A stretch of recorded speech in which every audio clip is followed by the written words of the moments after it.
I'm Casey with Paint with Casey, and I've been flipping furniture for a living for almost 7 years. And I've shipped furniture to over 40 states. And I have a few tips, just 3 or 4 tips that I would recommend to somebody starting out in the business to avoid doing. And so the first tip is avoid buying a lot of inventory at one time.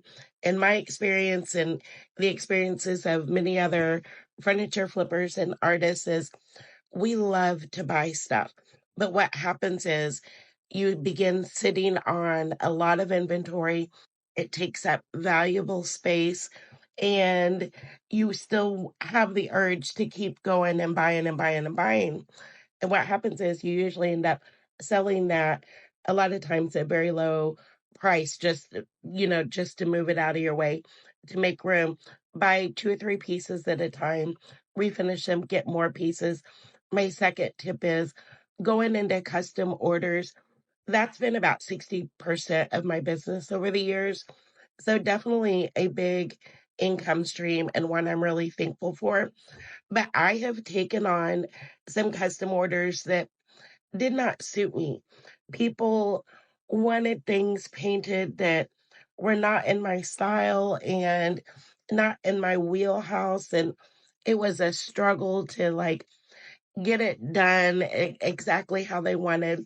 And also with custom orders, I would avoid taking custom orders where the customer has no idea what they want. And they're like, you find the piece, we'll figure it out later.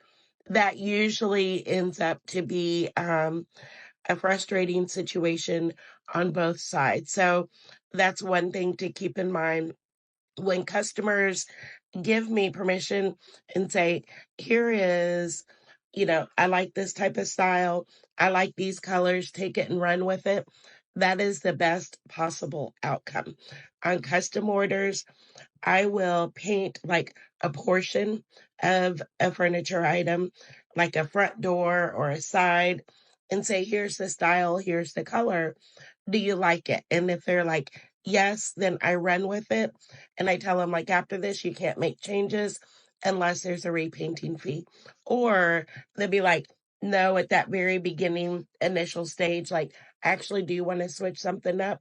That's a good time where you can switch something up and they avoid a repainting fee.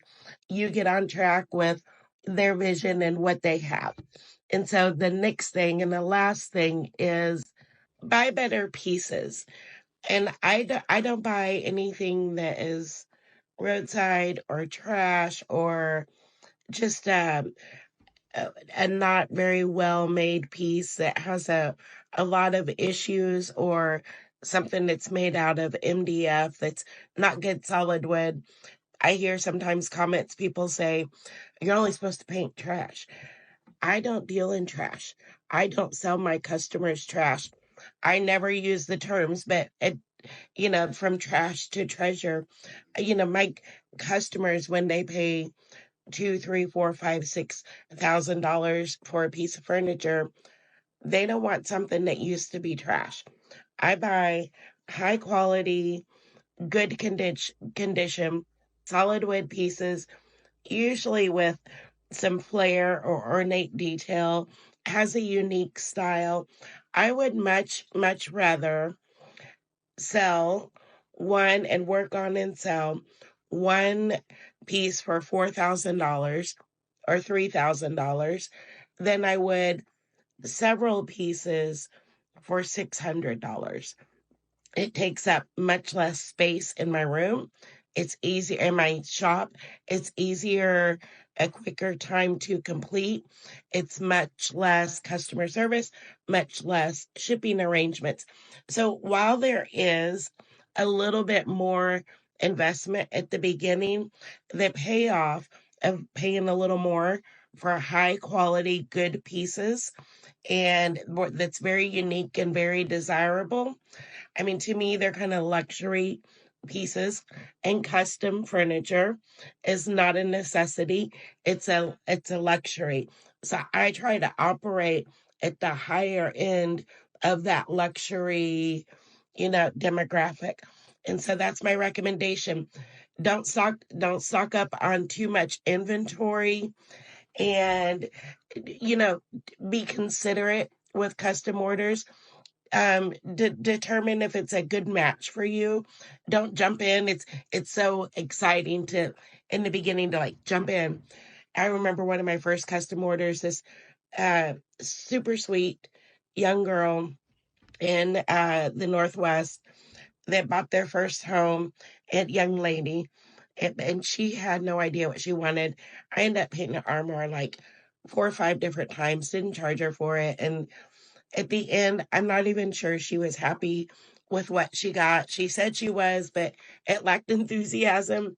And she went into the process not knowing what she really wanted and liking a whole lot of styles, but not really able to nail anything down. And so I didn't feel like I was able to serve her very well. So we want customers to have a good understanding of what they want. We only want to take orders that fit into our wheelhouse comfortably, or it's just going to be a lot of stress. And buy good quality pieces, bypass the trash pieces, unless you're just flipping for quick local sales, a little bit of extra shopping money. Nothing wrong with that at all. But if you're looking at this full-time business, I would buy more luxury pieces, higher price for them, sell them at a higher price. You're refinishing fewer amounts of pieces and have something really stunning that people are willing to pay a few $1,000s for. I hope this was helpful, and drop your comments and questions in the comment section, and I'll try to answer some questions in the next video.